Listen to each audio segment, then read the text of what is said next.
На окраине Харькова под открытым небом стоят сотни танков. Не музейный экспонат, не один ржавый корпус для фотографий. Настоящее танковое кладбище, крупнейшее на территории бывшего Союза, которое десятилетиями держали в секрете. А в паре станций метро под городом заложен запас прочности, рассчитанный на то, что случится, если наверху рванет что-то по-настоящему страшное. Это Харьков. Город, который на поверхности выглядит обычным украинским миллионником, а внутри хранит вещи, которые скорее ожидаешь увидеть в постапокалиптическом фильме, а не в реальности. 7 фактов, которые это доказывают. На территории Харьковского бронетанкоремонтного завода годами хранились сотни боевых машин Т-64, Т-72, Т-80. При Советском Союзе сюда свозили технику на ремонт и хранение. И завод постепенно превратился в крупнейшую танковую свалку Европы. Точное количество техники держалось в секрете настолько плотно, что широкая публика узнала о масштабе этого места только в середине 2000-х, когда энтузиасты нашли завод на спутниковых снимках. По разным оценкам, здесь одновременно хранилось до 585 танков, не считая сотен тонн запчастей, двигателей, гусениц, коробок передач. Четверть века эти машины просто ржавели под открытым небом, никому не нужные после распада Союза. Но начиная с 2014 года ситуация резко изменилась. Восстановление старой техники превратилось в насущную необходимость, и завод начал методично возвращать танки в строй. К 2016 году вывезли все Т-72, к 2018 все Т-80, а к 2020 забрали основную массу Т-64. Всего с завода вернули в армию порядка 420 машин. Получается, что то, что десятилетиями было просто заброшенной свалкой, хранившей отголоски холодной войны, в 21 веке буквально вернулось к жизни и снова встало в строй.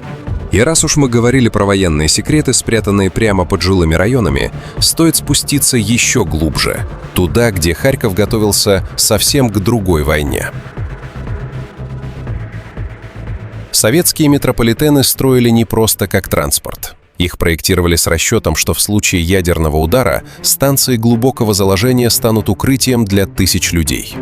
Это была стандартная доктрина для всех крупных метрополитенов Союза, от Москвы до Киева и Харькова. Харьковское метро не исключение.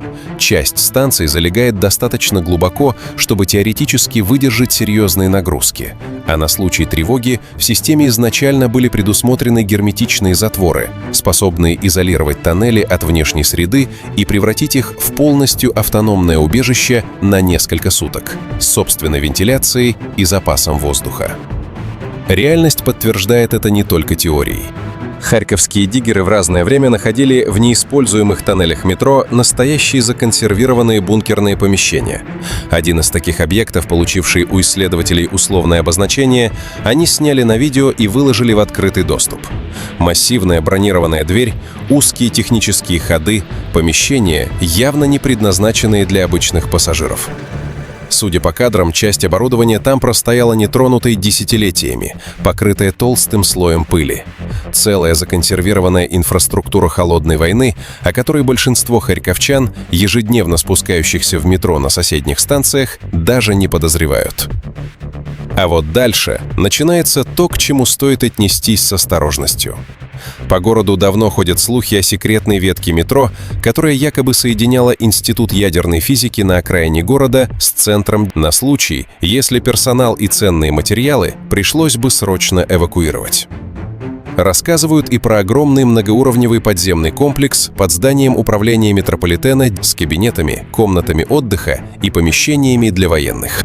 Официального подтверждения этому нет, и сами городские исследователи честно признают, существуют ли эти объекты на самом деле, доподлинно неизвестно.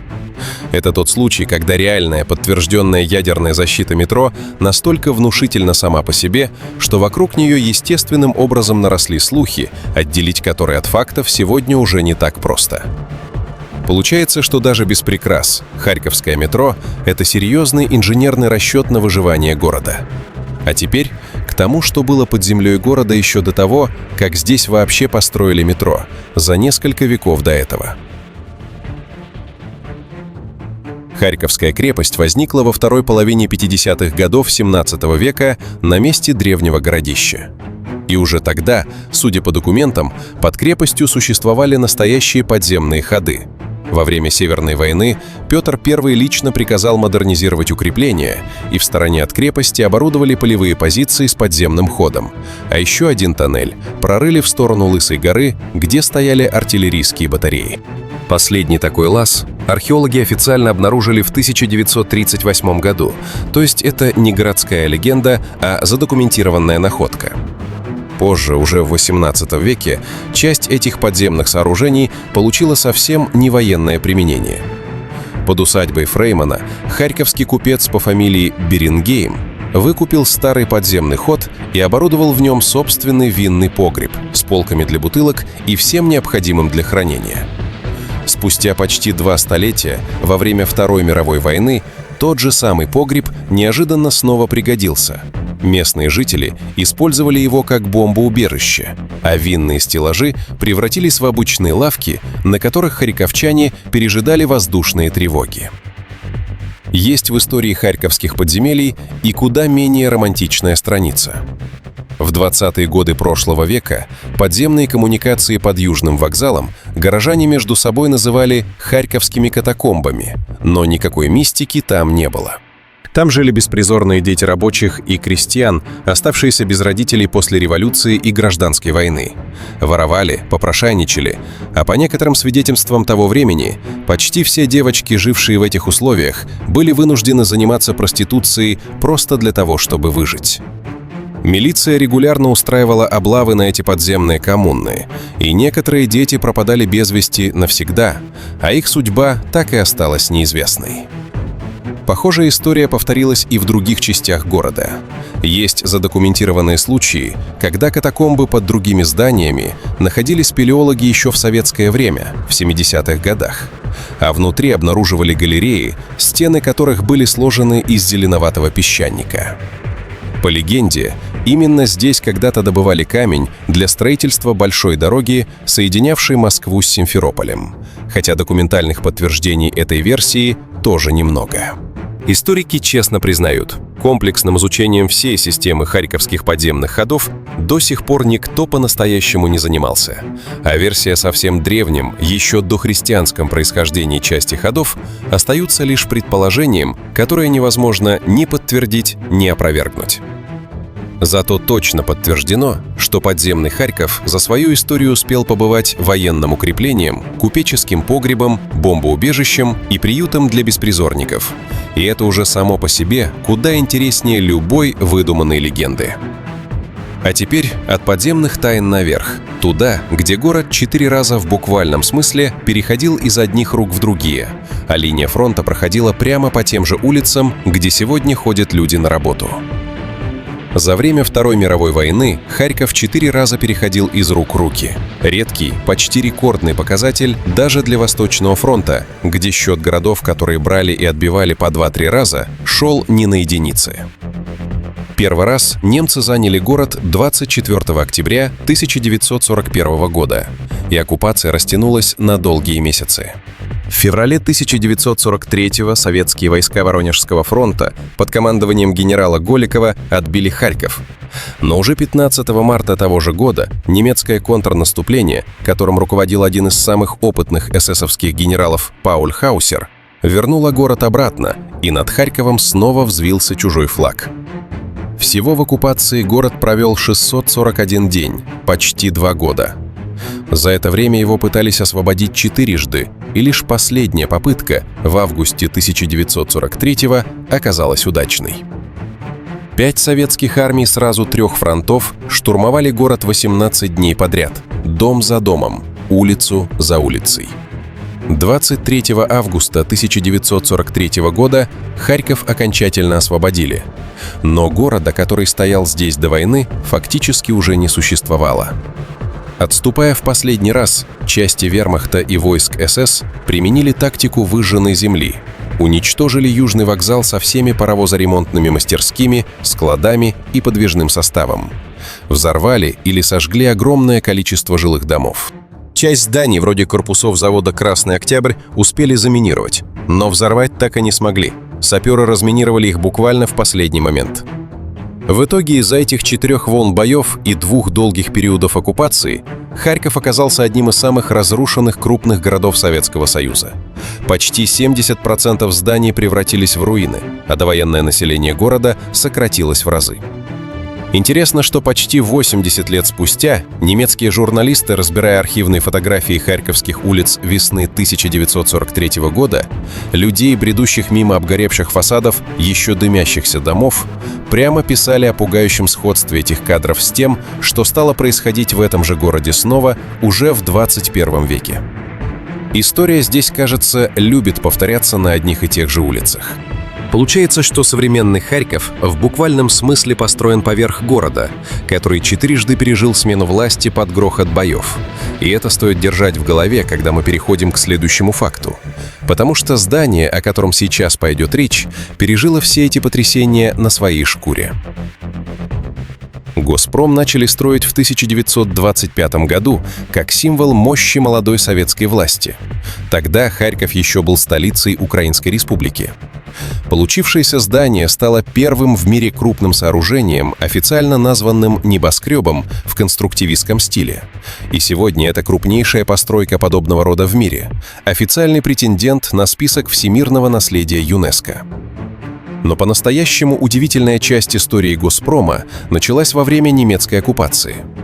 На первом этаже здания оккупанты устроили конюшню, а на других этажах неожиданно поселились макаки-резусы. Они сбежали из соседнего зоопарка и обжили пустующие помещения гигантского дома, разгуливая по этажам конструктивистского памятника архитектуры, пока внизу маршировали немецкие солдаты.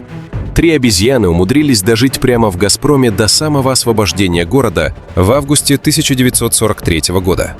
И в 2008-м, к 65-й годовщине освобождения, им даже открыли памятник на территории зоопарка, увековечив едва ли не самых странных жильцов главного здания города за всю его историю. При отступлении немцы заминировали здание, рассчитывая уничтожить символ города при отходе. Но взрыв предотвратили ценой собственной жизни, судя по некоторым источникам. Спустя 80 лет здание снова оказалось под ударом, уже совсем другой войны. 28 октября 2024 года российская авиабомба попала прямо в «Газпром», разрушив стену и перекрытие над 3-м этажом. Директор здания тогда сказал журналистам фразу, которая довольно точно описывает всю историю этого дома. Нацистам не удалось уничтожить «Газпром» во время Второй мировой, и теперь его пытаются уничтожить снова. Получается, что здание, задуманное как символ несокрушимости целой системы, за 100 лет действительно доказало этот статус на практике. Просто не так, как задумывали его строители. И раз уж речь зашла о зданиях, которые пережили несколько эпох подряд без остановки, есть в Харькове место, которое работает по своему прямому назначению уже больше 200 лет. И назначение это далеко не самое приятное. На западной окраине Харькова, в районе с говорящим названием «Холодная гора», стоит тюрьма, заложенная еще во времена правления императора Павла I, то есть на рубеже XVIII и XIX веков. За 2 с лишним столетия она не переставала работать ни разу, вне зависимости от того, какая власть в этот момент управляла городом.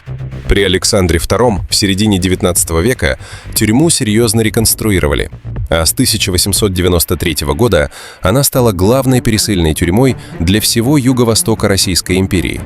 Сюда свозили осужденных со всей округи, а затем в специальных вагонах, которые народ прозвал «столыпинскими», отправляли через Одессу морем на Сахалин. То есть буквально на другой конец света, в самую суровую царскую каторгу. Так продолжалось почти 10 лет, пока систему ссылки не ограничили. На масштабную реконструкцию корпусов в 1903 году власти выделили огромную по тем временам сумму – 600 тысяч рублей. И именно тогда возвели значительную часть тех зданий, которые стоят на этом месте до сих пор. Самая мрачная страница в истории этого места пришлась на немецкую оккупацию. Захватчики использовали тюрьму по прямому назначению, но с куда более чудовищным размахом. В ее стенах разместился один из крупнейших на территории Украины лагерей для военнопленных, известный как Шталаг-364. Тысячи советских солдат, попавших в немецкий плен, прошли через эти же самые корпуса, которые до революции использовались как присыльный пункт для уголовников, а превратились в место массовой гибели военнопленных. Сегодня на территории Холодногорской тюрьмы по-прежнему работают следственный изолятор и колония строгого режима. То есть учреждение не просто сохранилось как памятник архитектуры, а продолжает выполнять ровно ту же функцию, что и 200 с лишним лет назад. Получается, что в одном и том же месте, на одной и той же земле, за 200 с лишним лет сменилось несколько эпох, несколько государств и несколько совершенно разных видов кошмара. Царская каторга, нацистский лагерь для военнопленных, советская и современная пенитенциарная система. А сама функция места осталась неизменной. Не каждое здание может похвастаться подобной, пусть и мрачной, непрерывностью. И на этом можно было бы закончить разговор о самых мрачных страницах харьковской истории. Но самый неожиданный факт о городе смотрит вовсе не назад и не вниз, а вверх, в небо. В 70 километрах от Харькова, недалеко от поселка Граково, расположен УТР-2 – украинский Т-образный радиотелескоп, который до сих пор остается крупнейшим и наиболее совершенным в мире инструментом дикометрового диапазона радиоволн. Его антенное поле занимает площадь около 1,5 квадратных километров. Это сравнимо по площади с соседним селом. А эффективная площадь приема составляет 150 тысяч квадратных метров, то есть примерно 30 футбольных полей. Больше 2000 отдельных антенн выстроены в строгую геометрическую структуру, растянутую на 2 километра в одну сторону и на километр в другую. С воздуха все это выглядит скорее как какой-то гигантский технологический артефакт, чем как научная станция. Построенный еще в конце 60-х годов советскими учеными под руководством астронома Семена Брауде, телескоп десятилетиями оставался инструментом мирового уровня для исследования дальнего космоса, вспышек на Солнце и радиоизлучения планет. Здесь же позже испытывали и меньший телескоп-предшественник, а сегодня рядом строится еще более современный инструмент нового поколения. В 2022 году, когда началось полномасштабное вторжение, оккупанты заняли территорию обсерватории. То, что происходило дальше, выглядит почти кощунственно для научного объекта такого уровня. В помещениях, откуда прежде управляли исследованиями Вселенной, российские военные устроили казарму и склад боеприпасов, вокруг вырыли окопы для техники и вели обстрелы Харькова прямо с территории обсерватории. Уходя, оккупанты украли часть оборудования и заминировали территорию. Несмотря на все это, само антенное поле, по свидетельствам очевидцев, чудом уцелело в основной своей массе. После освобождения территории украинские ученые вернулись к работе. Уникальный научный инструмент, переживший оккупацию и обстрелы, снова начал ловить сигналы из глубин космоса, буквально на линии фронта одной из крупнейших войн в Европе за последние десятилетия. Получается редкий и почти символичный образ. Посреди степи, среди воронок и окопов, стоит гигантский глаз, который смотрит не на Землю, а в звезды, и продолжает смотреть, несмотря ни на что. Сотни танков под открытым небом. Метро, рассчитанное на ядерный удар. Подземелье, где правда причудливее легенд. Город, который брали 4 раза за одну войну.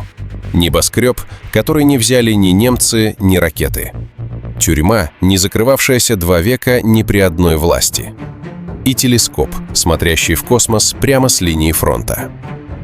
Харьков. Город, где под обычной поверхностью скрывается целая эпоха.